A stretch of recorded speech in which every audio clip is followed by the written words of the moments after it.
Good morning, students. Today I'll be taking class on episiotomy. I hope you have seen about episiotomy. The third year GNM student as well as the fourth year BSc students, you have been posted in the clinical areas. I hope that nearly 80% of the students have seen the episiotomy. So today we'll deal regarding the episiotomy. Good morning, student. Today we'll see about the episiotomy. The meaning is episiotomy is a surgical incision of the perineum that is made to prevent both the tearing of the perineum and to release the pressure on the fetal head during the time of birth. So episiotomy is said that it is a surgical incision which help to prevent the tearing of the perineum, which is usually given at the time of crowning. That is the best time of giving an episiotomy. The advantage is it substitute a clean cut for a rag tear. So once you give a episiotomy, it will be a clean cut instead of having a tear, which will be difficulty in suturing as well as it will delay in healing process. Next we'll see the definition. So the definition is said episiotomy is a surgically planned incision on the perineum and the posterior vaginal wall during the second stage of labor. So episiotomy, it is a planned incision which is given during the second stage of labor, especially during the time of crowning where the perineal muscles are thinned out. That is the best time to give the episiotomy. Next we'll see the objectives of episiotomy. The main objectives of episiotomy is, the first objective is to enlarge the vaginal introitus so as to facilitate easy and safe delivery of the fetus, which may be spontaneous or manipulative. So it will enlarge the space of the vaginal introitus. So to have a safe delivery, which may be a spontaneous or you may be using some manipulative procedure to deliver the baby. And the second objective is to minimize the overstretching and rupture of the perineal muscles and fascia. The third one is to reduce the stress and the strain on the fetal head, so in order to prevent any complication to the baby. Next we'll see the indications. So there are various indications where you're supposed to give the episiotomy. The first one is anticipating perineal tear. Anticipating perineal tear means you're just assuming, or there may be a chances that there may be a tear in the perineum. So you are anticipating a perineal tear. The reason is this is widely indicated in primigravida as an elective procedure, as the muscles are, the tone of the muscles in the primigravida is well, and there are chance in case if you are not giving an episiotomy, it surely leads to a tear. So this is widely indicated in primigravida. When you are delivering, you will come to know the tone of the muscles, as well as you will be able to find out really you need an episiotomy or not when you are assessing the patient. The other indications are face to pubis or face delivery, big baby or narrow pubic arch. And the second indication is inelastic perineum. If the elasticity of the perineum is not there, then there is also chance that it may lead to a perineal tear. Mainly in case of elderly primigravida, old perineal scar of episiotomy or perineorrhaphy. Manipulative delivery. This is needed to get more space for operative or manipulative delivery such as forceps, breech, internal version, especially in primigravida. If you are using any manipulative procedure, it is better to give an episiotomy to prevent any further tear. To cut short the second stage. So in order to have a delivery faster, in order to just cut short the time of the second stage, especially in heart diseases, severe preeclampsia or eclampsia, post cesarean cases, post maturity, etc., you can give an episiotomy so that it will ease the delivery and shorten the time of the second stage. And the other thing is the fetal factors. The fetal factors may be the fetal distress. You can go for episiotomy, premature baby. To minimize the in premature baby, you are giving an episiotomy to minimize the compression of the soft and pliable skull bones, thereby preventing intracranial damages. And in case of breech delivery, to minimize the compression of the aftercoming head and to facilitate the manipulation if required. So these are the certain indications for episiotomy. Next we'll see the common indications. The common indications are threatened perineal injury in primigravida, rigid perineum, forceps, breach, occipito-posterior or face delivery. These are the common indications where you usually give a episiotomy. Next we'll see the timing of the episiotomy. So when you can give episiotomy?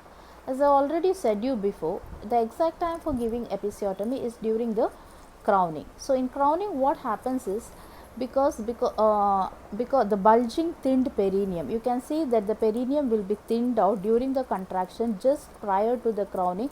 It's the best and the ideal time to give an episiotomy. Types. Next we'll see the types of episiotomy. There are 4 types of episiotomy. The following are the types. The first one is mediolateral episiotomy. The second one is the median episiotomy. The third one is lateral episiotomy, and the fourth one is a J-shaped episiotomy. We'll see one by one what are these types of episiotomy. So the first one we'll see about the mediolateral episiotomy.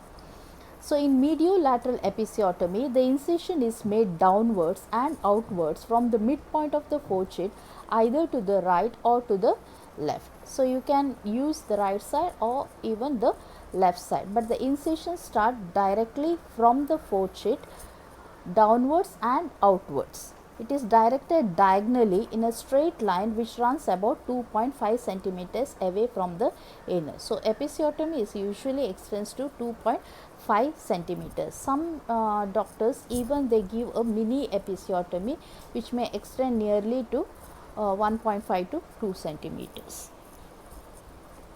Next we'll see about the median episiotomy. The incision commences from the center of the forecheek and extends posteriorly along the midline for about 2.5 centimeters. The third one is the lateral episiotomy. In lateral episiotomy, the incision starts from about 1 centimeters away from the center of the forecheek and extends laterally. You can see there in the image.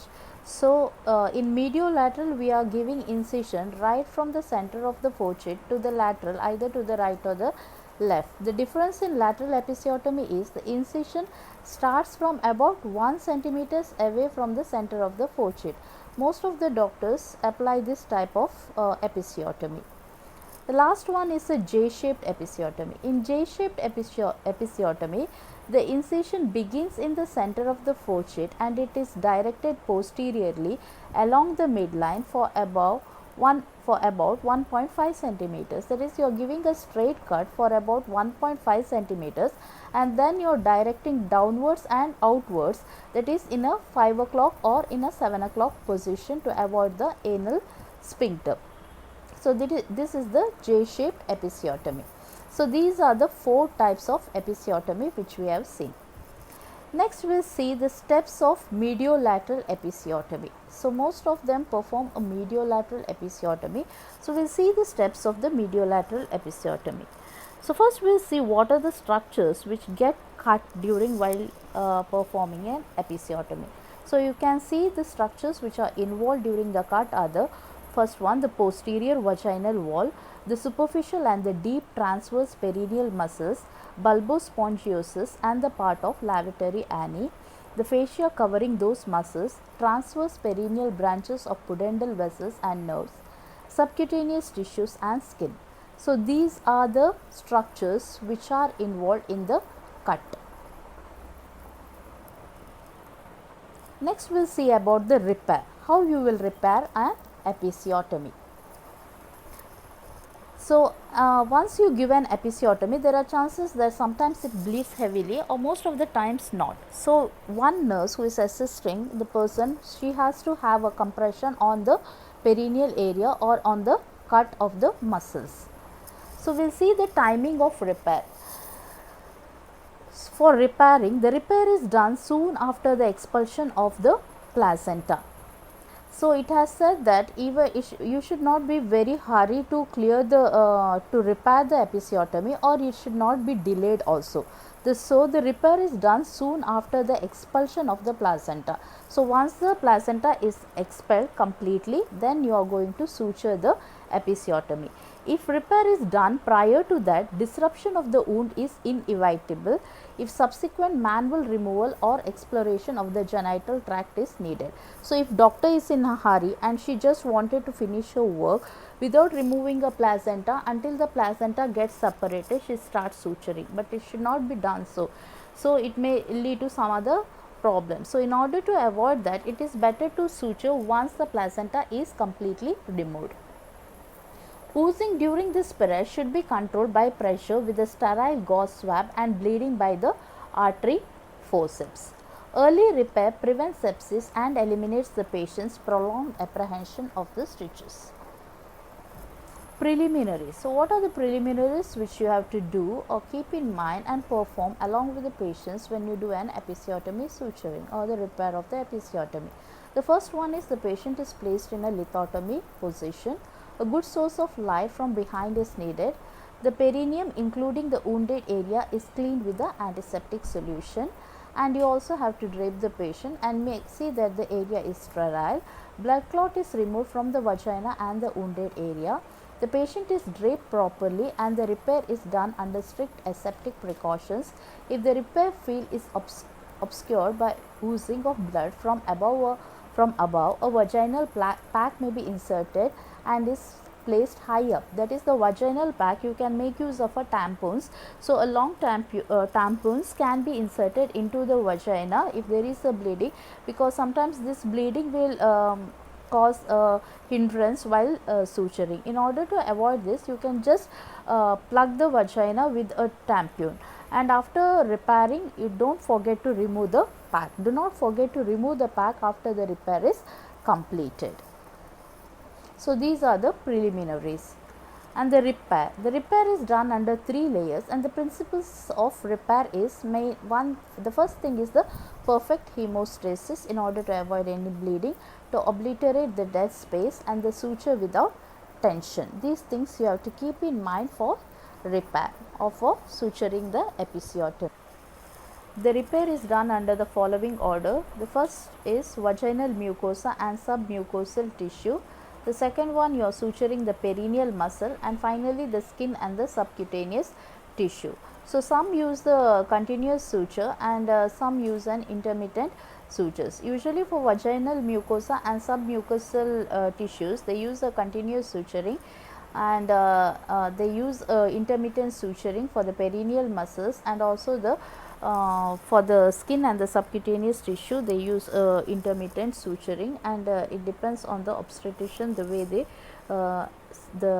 suture the episiotomy or episiotomy repair. Finally, we will see the post-operative care. So, once the episiotomy is sutured, if there is no any bleeding, the patient will be usually shifted to the post-operative ward. And what are the main responsibility which you have to take care in the post-operative ward? That is the care of the episiotomy. As most of you know that how you are going to take care of the episiotomy, and I know that you have also given a health education on the episiotomy care. The first thing which you have to keep in mind is the dressing. The wound should be dressed each time following the urination and defecation to keep the area clean and dry. So, you have to keep the area clean in order to avoid any infection and also the dry. The dressing is done by swabbing with cotton swabs soaked in antiseptic solution, followed by application of antiseptic powder or ointment. Usually in the post-operative ward, the doctor will prescribe an antiseptic ointment which has to be applied for the episiotomy wound. So, at least twice or 3 times a day you have to clean the episiotomy wound with warm water and then dry it, and you can apply either antiseptic powder or an ointment and apply a vulval pad. Next one, the state of healing is assessed by observing for redness, edema, ecchymosis, discharge and approximation of wound, that is Riedel scale. So, daily you have to assess the episiotomy mainly to see whether there is a redness, edema is there, ecchymosis is there, discharge, and the approximation of wound has to be assessed. Comfort. So in order to provide a comfort, if there is a severe pain for the patient, then you have to relieve the pain in the area by application of heat or cold or sitz bath, and also the analgesic drugs can be prescribed if the patient is having a pain. Next one is ambulation. The patient is allowed to move out of the bed after 24 hours. She has to ambulate, which will also help for the healing. Finally, we will see the complications. There are two complications. The complications may be immediate complication or remote complications. First, we will see the immediate complication. The immediate complication is extension of the incision to involve the rectum, vulval hematoma, and infection. In infection, the clinical features are throbbing pain on the perineum, then rise in temperature, the wounded area loose, moist, red and swollen. Offensive discharge comes out through the wound margins. And the treatment for this infection is to facilitate drainage of pus by cutting 1 or 2 stitches, local dressing by antiseptic powder ointment, magnesium sulfate compression or application of infrared heat to the area to reduce edema and pain, and systemic antibiotics has to be started. Wound dehiscence.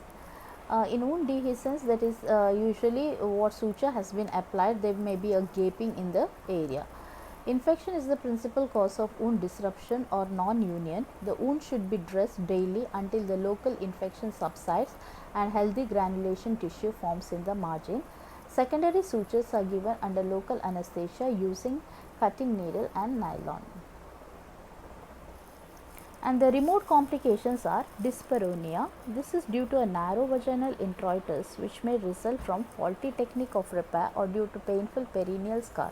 Dyspareunia is a painful sexual intercourse. And the second complication in remote is chance of perineal laceration in subsequent labor if not managed properly. So that's about the episiotomy and the repair of the episiotomy.